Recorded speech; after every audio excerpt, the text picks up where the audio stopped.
Lo tahu nggak? Gue di sini. Iya, gue tahu. Gue bingung nih. Gue galak soalnya gue bingung. Gue bilang sama pejabat negara kita. Menteri Hukum dan HAM coba. Dia nggak tahu Gayus pergi kemana-mana, keluar dari penjara. Menteri kita yang lain sibuk ngeblokir BBM. Elah gitu doang. Lebay lo, Dik. Bilang aja itu lo sebingung ini karena lo takut. Takut apa? Takut nggak bisa tebar pesona lagi ke anak-anak SMP. Karena gue nggak tahu. Biasa aja, biasa. Ekstrim abis, gila lo. Katanya anak kuliahan, katanya mahasiswa, katanya pintar. Soal BBM ribut. Katanya bisa duduk. Dengerin, BBM emang gak usah diributin, lu gak tahu. Pemerintah itu menunda kenaikan BBM, gitu aja ribet. Nonton koran dong. Aduh. Lo tuh ya udah keriting bego lagi ya Nal ya. BBM yang gue maksud ini BlackBerry Messenger. BlackBerry, bukan bahan bakar minyak. Geblek.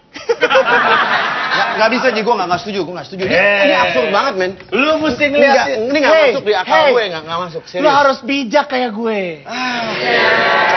Lu nggak bijak, lu gempal. Terima kasih. Lu ngelihat sesuatu dari berbagai macam sisi dong. Jangan cuma dari satu sisi doang, dari sisi yang berbeda. Sebentar ini ngomongin masalah ini juga sama lagi. Ini ampun orang ngomongin apa sih? Black, kan?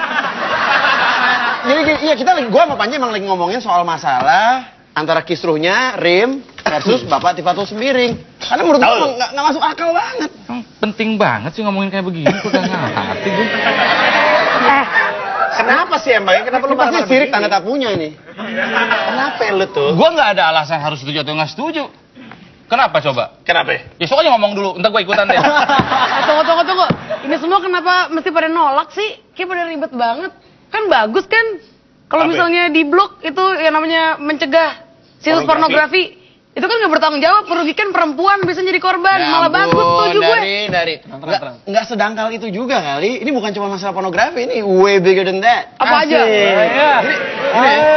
Jadi intinya yang kenapa gue kecewa banget sama kejadian ini bikin investor, terutama teman-teman gue, takut untuk masuk ke Indonesia dan berinvestasi. Setiap kali ada investasi asing masuk, diobok-obok sama pemerintah. Dan juga sebenarnya apa yang diminta sama Bapak Tifatul Sembiring terhadap Rim itu bukan cuma masalah pornografi, ada banyak kalau gue nggak salah. Ada banyak. Kan? Nih gue bacain tweetnya dia ya. Dia nge-tweet tuh ada berapa poin. Iya, itu semuanya di-tweet sama dia. Kita ngikutin dari tweetnya aja. Yang pertama, minta Rim buka perwakilan di Indonesia. Dia bilang lo buka lo perwakilan di sini. Oke, terus dia minta service center di Indonesia juga ada di sini.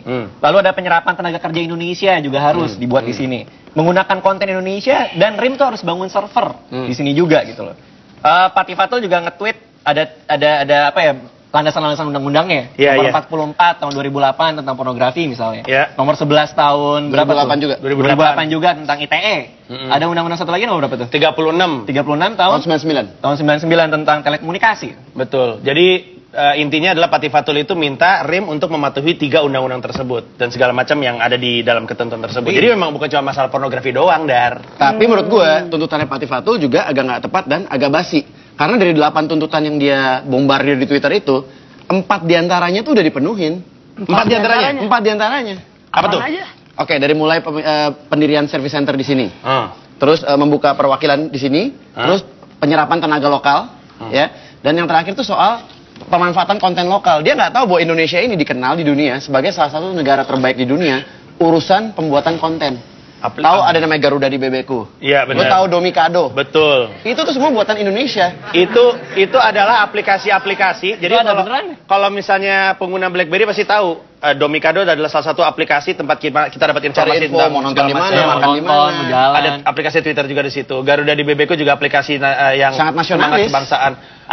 Ada satu tuntutan dia, gue juga bingung deh. Dia bilang Rim harus buka perwakilan di sini. Iya. Padahal di tahun lalu tanggal 9 November Rim udah buka perwakilan di sini gitu. PT Research in Motion Indonesia malah gitu. Betul. Dan katanya bakal ngebuka 36 kantor lagi juga di sini. Itu gitu. sebelum Pak Tifatul pun menuntut untuk mereka buka kantor kan. Mereka udah punya komitmen. Pas Rim buka kantor di sini, Pak Tifatul nggak ada. Karena dia sedang kabarnya dia lagi salaman sama Bu Michelle Obama. Oh itu yang sama tuh. Itu harinya sama tuh kejadiannya. Harinya sama. Oh iya. Sebentar. Gua nggak ngerti. Cuman mau ikut ngobrol aja nih soal Ini sebenarnya si Pak Menteri ini emang nggak tahu atau pura-pura nggak tahu? Nah, gini. Bagaimana kalau kita ngomongin hal yang lebih penting dibandingkan cuma masalah BlackBerry? Gak bisa. Kita ngomongin cabai yuk. Gak bisa. Cabai lebih penting daripada ngomongin itu. Emak gua marah-marah tiap hari. Maknya marah soalnya anaknya ngomongnya kasar, kagak ada cabai buat diumpetin ke sini. Ya masalahnya adalah cabai oke lah, cabai adalah urusan yang penting juga. Cuman soal kisruh antara RIM dengan Kominfo juga penting. Kenapa? Karena menurut datanya Pak Tifatul, menurut beliau, dan ini ada di tweetnya dia juga. Jadi katanya data pengguna RIM di Indonesia itu 2 juta yang resmi, 1 juta yang black market. Jadi total 3 juta pengguna RIM di Indonesia. Dan itu adalah angka yang gede. Gitu. Kalau nggak salah nomor 2 di dunia. 3 juta pada punya BlackBerry. Berarti kaya dong banyak orang Indonesia. Ih, nah lo kemana aja lo? Lebih banyak yang nggak kaya. Sabar. Makanya ngomongin cabai aja yuk. Ngomongin cabai yuk. Gak bisa. Kalau cabai gua ngerti. Ronald, selama utang lo masih banyak di warkop, lo nggak berhak nentuin tema. Mendingan langsung, lanjut aja tadi. Antara ngeblok sama nasionalis. Ada hubungannya nggak? Oh gini, ngeblok pornografi maksudnya ya? Iya, ada lagi. Ngeblok pornografi tuh, maksud gue nggak nyambung juga. Kenapa? Ngelihat pornografi di BB itu susah kecil banget, men. Oh, pernah nyoba ya? Pasti susah ya. Udah kelihatan gitu, apaan tuh gitu. Nah, itu menurut gua nggak nyambung. Argumentasi nasionalisme juga menurut gua nggak nyambung banget. Secara teknisnya juga ribet kan? Secara teknis juga ribet banget. Ngeblokirnya mau kayak gimana coba caranya? Nggak, karena memang kalau ngomongin, kayak menurut gue sih mending kita minggir lah dari urusan pornografi, karena itu adalah argumen yang aneh menurut gue. Nggak akan pernah bisa lu ngeblok konten pornografi, apalagi dengan sistemnya Kominfo. Kominfo itu sistemnya itu kayak pairing gitu, dimana nggak mungkin. Lu tahu ada berapa situs porno di Indonesia, di dunia? 10 juta. Itu baru situsnya, belum halamannya. Nah, sebuah... Banyak ya, Ji ya? Yoi. Banyak banget ya? Iya. Berapa banyak Tapi, kalau bunga? kok gue tau aja cuma 3? Buat gue cuma 3. Artinya gini, apapun usaha Kominfo untuk ngeblok itu nggak akan bisa terjadi karena terlalu nggak mungkin gitu. Buang-buang tenaga. Makanya gue heran, seorang menteri kok bisa dengan gampangnya mengangkat sebuah isu yang menurut gue juga nggak pada tempatnya untuk diangkat dari awal. Ya, sebenarnya kan sebagai masyarakat yang budiman, kita mesti ngelihat Pak Tifatul Sembiring ini kan menteri. Kalau dipikir-pikir, mungkin nggak sih dia melakukan sesuatu tanpa dasar? Kayak nggak mungkin. Dan dia pasti juga mewakili bangsa Indonesia. Benar nggak gue?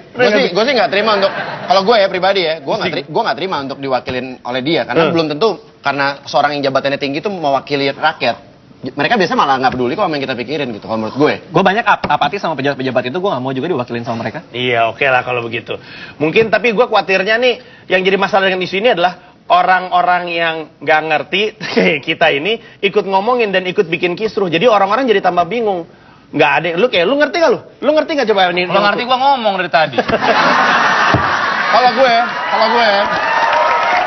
positioningnya, nggak. Kalau gue positioningnya jelas. Kalau gue dukung RIM. Ya, karena buat gue gini, namanya pebisnis itu udah tau lah regulasinya masuk ke sebuah negara asing tuh kayak gimana segala macam. Tapi kalau gue menempatkan posisi gue di RIM, gue juga bingung. Masuk ke negara yang regulasi berubah-berubah terus. Waktu bertahun-tahun lalu dulu masuk nggak ada masalah. Sekarang tiba-tiba diributin. Pertama diangkat isunya pornografi, tiba-tiba karena nggak mempan naik nasionalisme, terus naik sekarang pajak.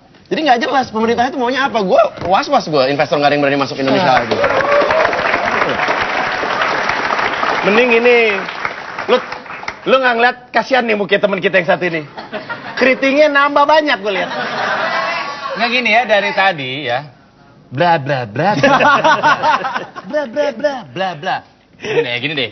Gue jelasin deh. Tolong jelaskan dengan cara yang sederhana buat gue ya. Gue akan jelaskan untuk bahasa khusus orang-orang sederhana. Ya.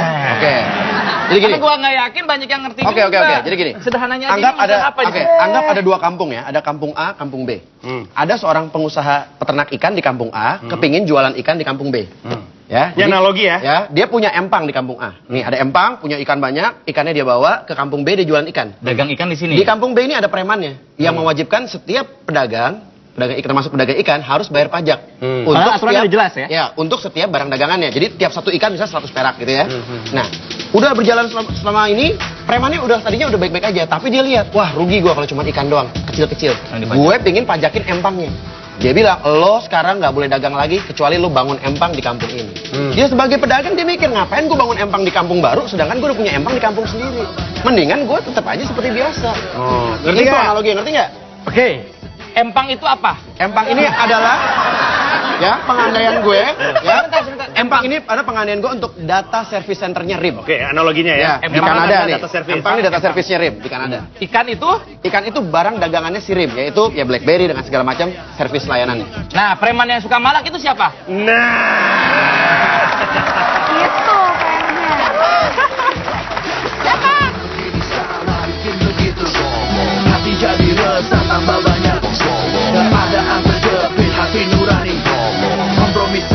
jadi